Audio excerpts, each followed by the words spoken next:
So obviously, Sam, when you fight in a place like Mexico City, it takes some adaptation because of the altitude and the pollution. And I heard that you ran in the LA smog to try to get used to that. How was that?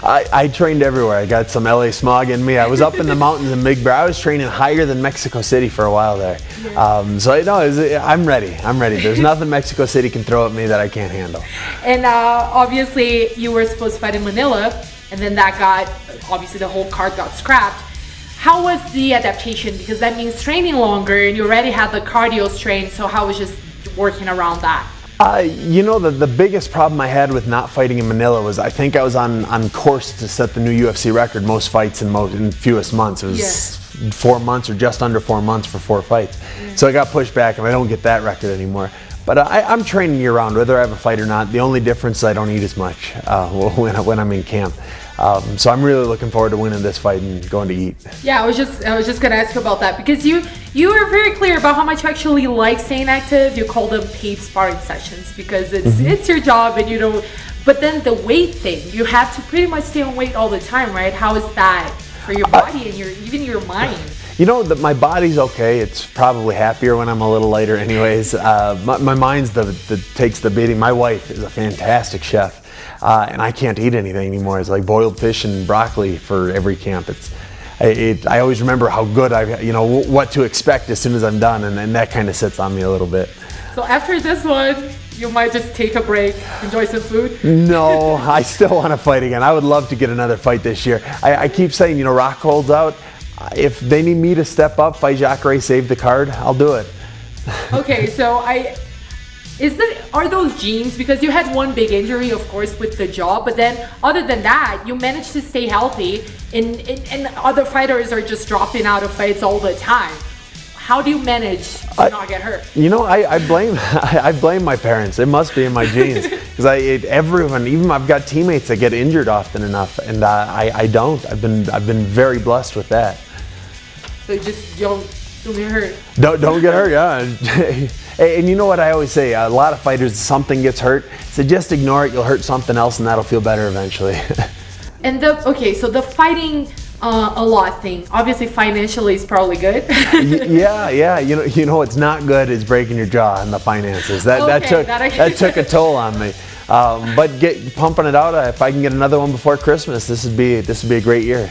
Okay, but you feel good, you can do it, but on the other end, looking at it, it seems like there isn't that much of maybe a career plan behind it because you're taking the fights as they come and just more about timing than opponent, it seems. How do you balance that, just staying active with your bigger goals? I stick with what, from the very beginning, my goal in fighting was if it's offered, accept it. And that is, I've never said no to a fight. I will never say no to a fight. They want me to fight the best in the world or somebody who's up and coming.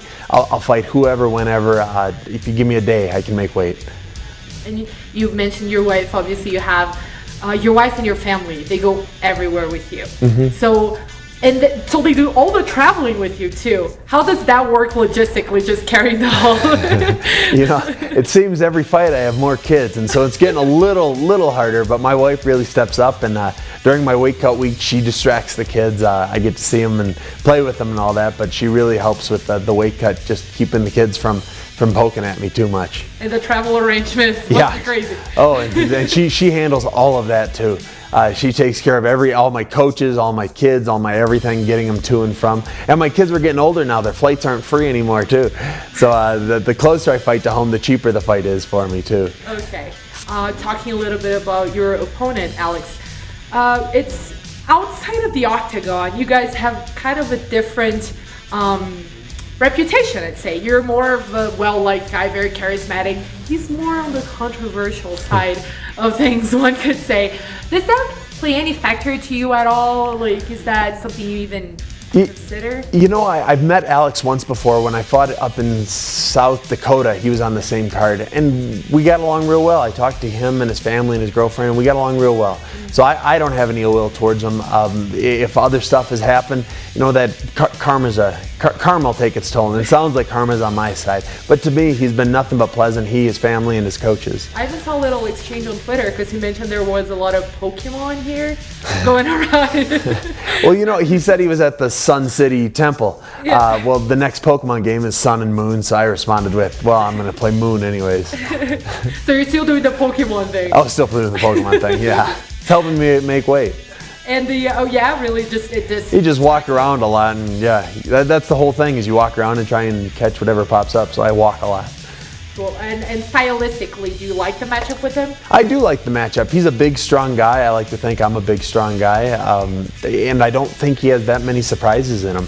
I know he likes throwing the spinning back fists and little stuff like that, but I've never been a fan of the spinning stuff. Most of the time it doesn't work. It's just when it does, everybody remembers it. So I'm just got to make sure that I don't become one of those highlights that everybody remembers, and I think I'm pretty comfortable with that. Cool. And you mentioned you kind of want to get a fight in still this year, yeah. But other than that, what are your goals? Do you have any plans, or just taking one fight at a time and just keep taking it as it is? You know what? I love what I do. I love the fights. I love getting to see the world. I love getting to meet people around the world. I'll fight whoever, whenever. I'll get to that belt. There's no deadline. There's no stopwatch on there for me.